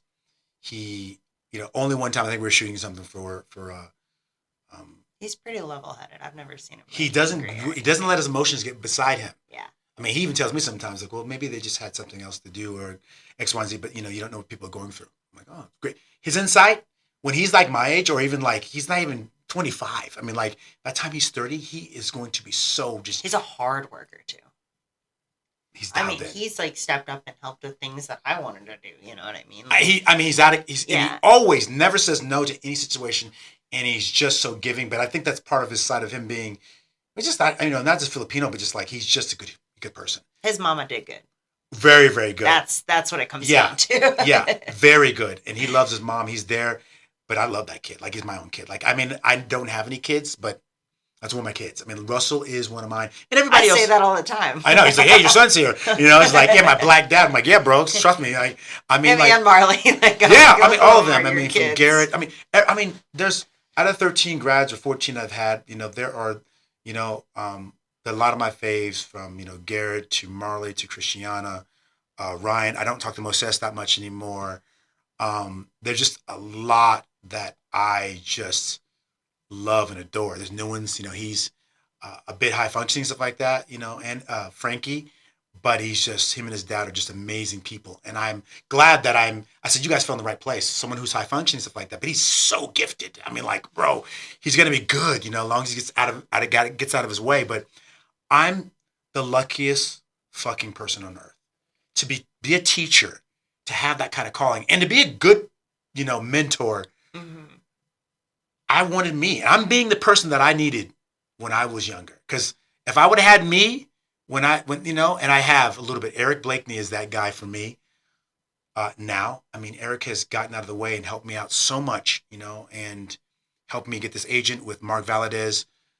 Mark is head writer for a show called Queen of the South, which is a battle show that's on Netflix. You can see, and Mark isn't my mentor, Eric is, but they're friends, and stuff like that. I met Mark through Eric, and it's just, we've become friends over the years and stuff like that. And Mark loves me, and I love Eric and Mark. And they're in Hollywood. I'm in Vegas, and Vegas is becoming that, but still, it's not LA yet. But the agency, from hopefully Hollywood dies. I know it's yeah. So I don't know what's going to happen with it, but I think that there are a lot of good moves that are happening in Las Vegas for film and just in general. So I'm hoping that we can get some more things started, and I'm hoping the part that I want is that I'm close to some things, the bigger things in like Hollywood. If that happens, I can hire all these guys to do like backstories on me as a director, or do all the smaller things for Instagram for a movie. Like, say for instance, if I did like a Sinners, if I was lucky enough, Ryan Coogler he's him.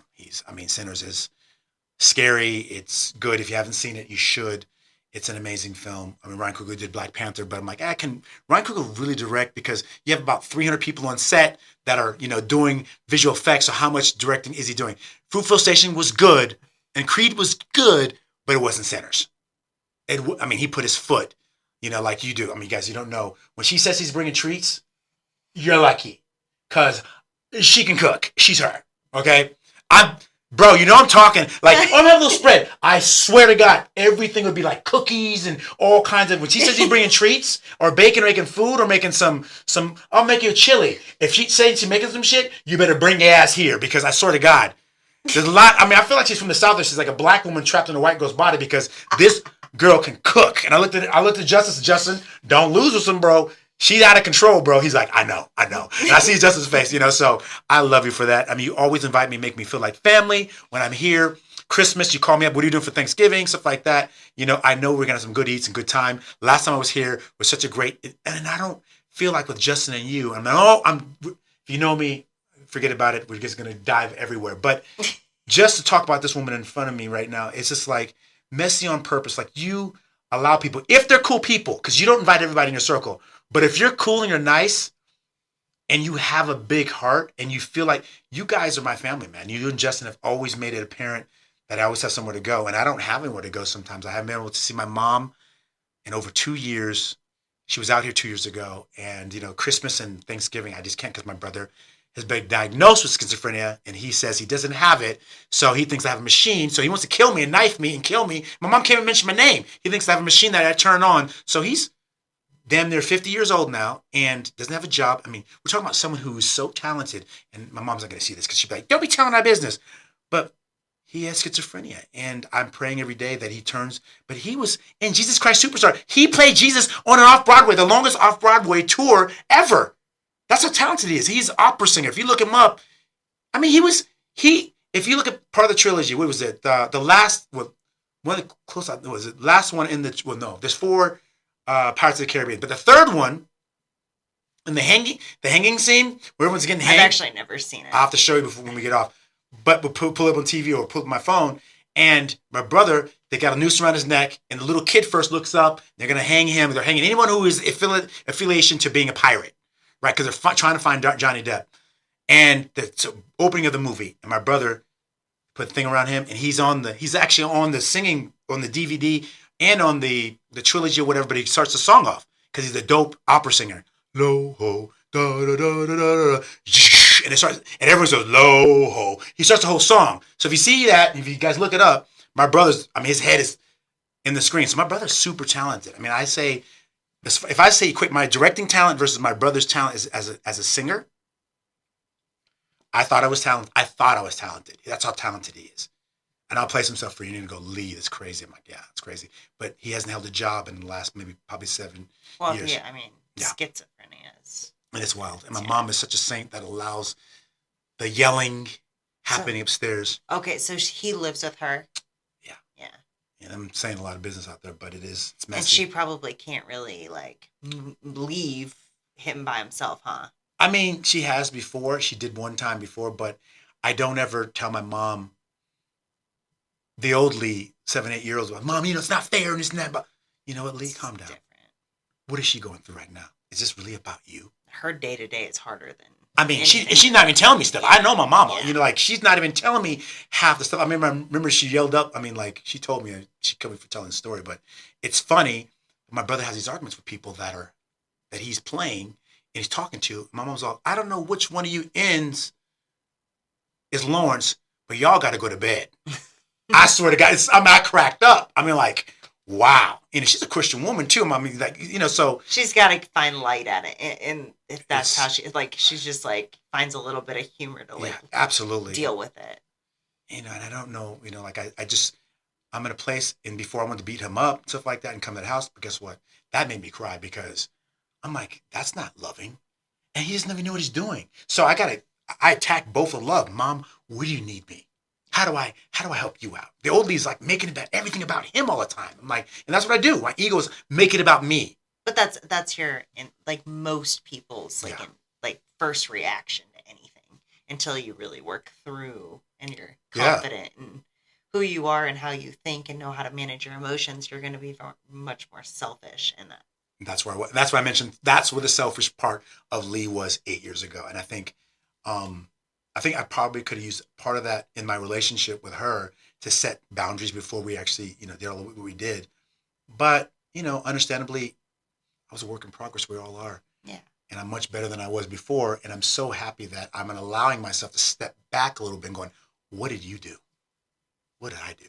So, yeah, it's been a fast, and thank you for people who have, been listening to the part of this or whatever, but it's been an absolute joy to watch myself grow up at 54. So to circle back, because I know we jump around a lot. I jumped around, not you, but you're very good. So we're going to circle back just a little bit. So you moved here after the so divorce and everything. So I was working for someone by the name of, I worked for a Christian, Dana Bryant had this, if you were on drugs, she had this private program that she would have a certain amount of people that lived, females lived in one home. They took your cell phones on. If you were able to get in this program or whatever, she had this program to getting you better and more healthy. And the way she puts it is that, and I'm not sure if she still believes this or not, but I still do believe it. I know she does. But being on a substance is a choice. And it's a selfish fucking choice.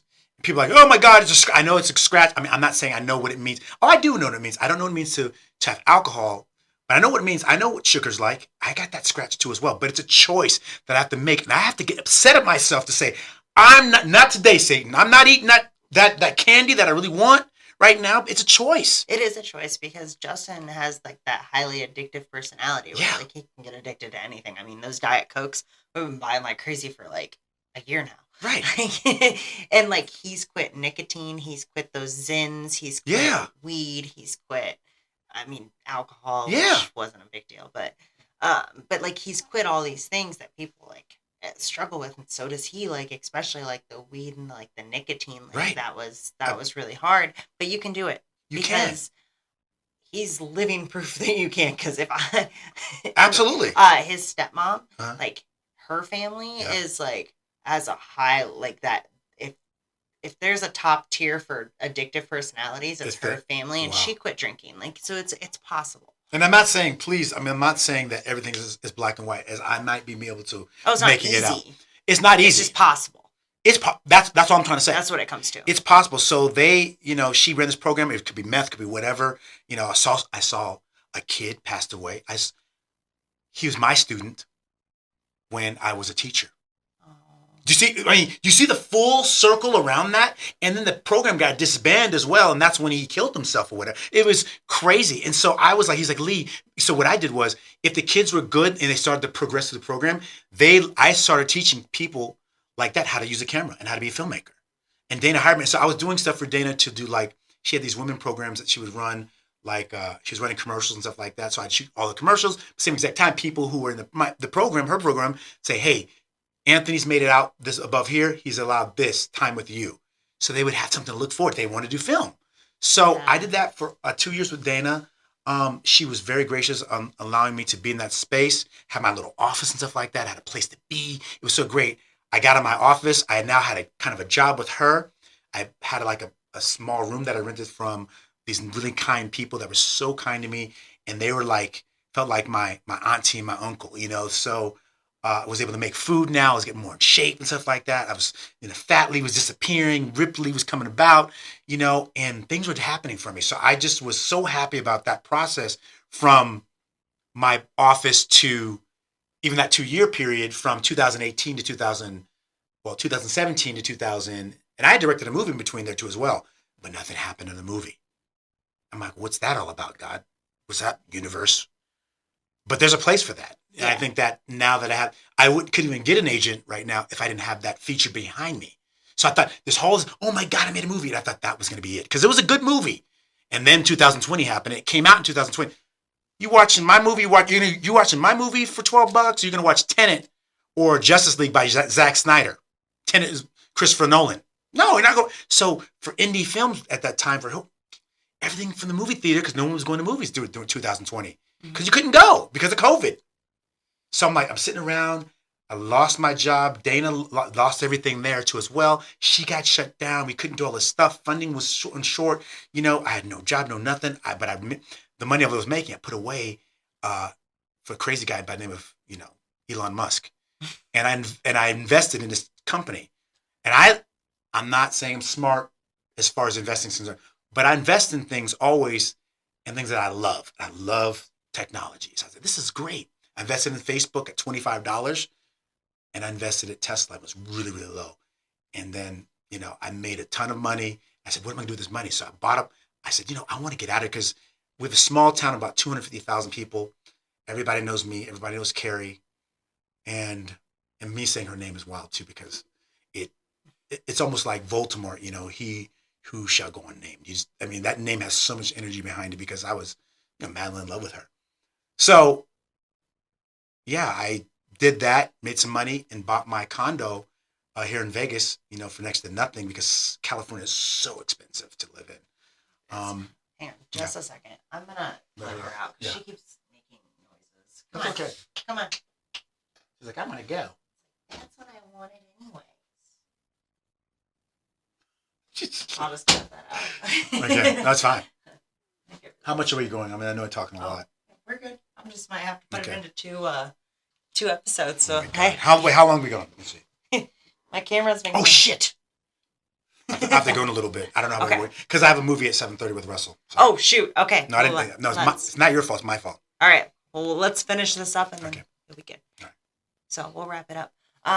Well, go ahead and do you want to dive into like how you went from, so you bought your condo? So I bought my condo, and that was interesting living in Las Vegas. And I love Las Vegas. I am a Las Vegian now. I mean, I love it here much more than California. And I'm not hating on California too much, but the politics just, I don't sit well with me so much. And I feel like I'm back in America with being able to, own a firearm, having a CCW and stuff like that. California, if you've been there long enough, I mean, I'm sure it feels like a third world country going somewhere else. Yeah, it's really different for sure, and with all the vagabonds and bums and people running around. I mean, it's just expensive to be there. And I just remember how excited you were when you got your firearm. I mean, I was like, you're like, yeah, thanks for joining us, Lee. It's like, I carry all the time. Remember that picture thing that we did also too? I'm like, oh yeah, you were carrying then. Yeah. It was awesome. I was like, it was weird for me to even see you with it, but it was like, it's out and about. I mean, open carry is fine. I'm like, it was so cool to see and be a part of that too as well and learn more about that. But yeah, I mean, Vegas has been great. And so with that process, I wasn't doing any video work. Gino Payne and Mario Payne, I actually met with his brother, the two twins. I met with Mario about some video stuff. I was trying to do a movie and I was going to hire these guys. I said, if you guys need any help, let me know. And they were doing WSOP. And they're the ones, Mario said, yeah, I'll talk to my brother about you.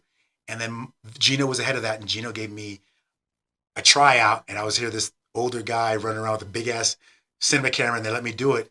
And I impressed them a little bit, and they kept hiring me over and over again. So now I do a lot of poker work here. I was like, you're doing it again this year? Yeah, me and Russell. Russell's going to make a crap ton of money. He was hired, and Russell did the work. He worked for free a lot for the WSOP and the WPT. I let him shoot we were doing a interview with Neil Patrick Harris from How I Met Your Mother. So that was really cool. So Russell's just been doing everything. He's God because he's God tier because he listens and he works hard. And he doesn't ask for money. And when, the old school kids like, well, am I going to be paid? No, you're not. You'd be like me. I work for Spike Lee. I mean, work for his casting directors.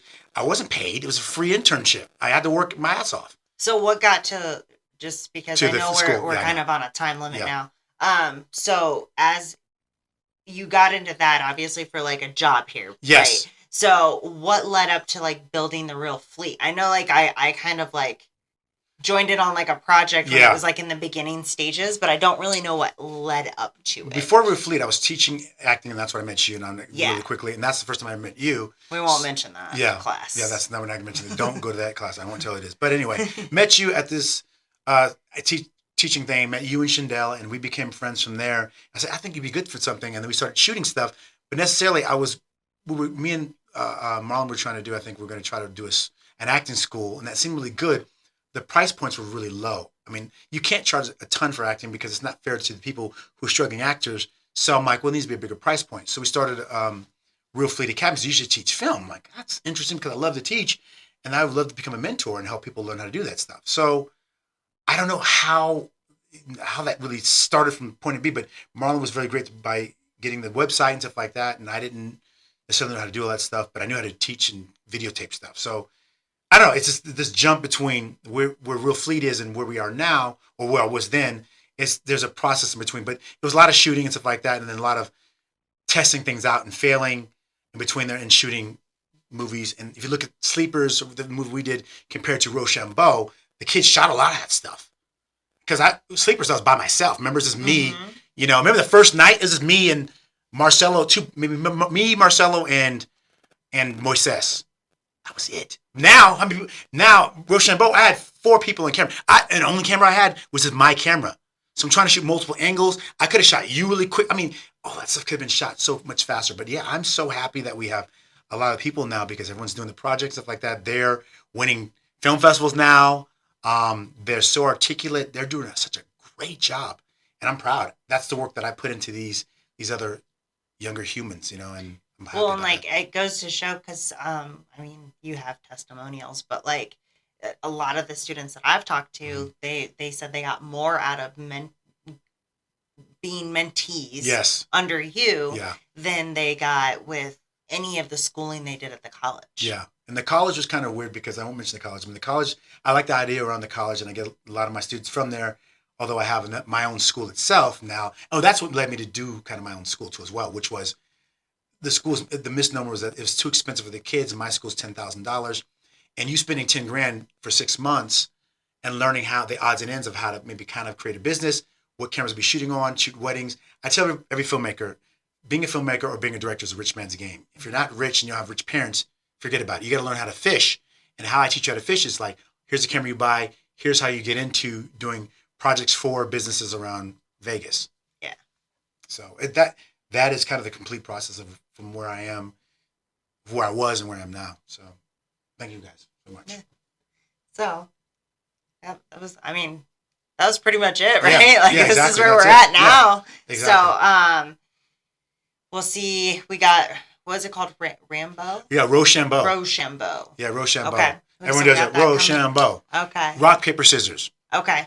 So we got that coming out. Mm-hmm. What else you guys got going on? Anything? Rochambeau. Shout out. Shout out to Christiana. She had a film that won.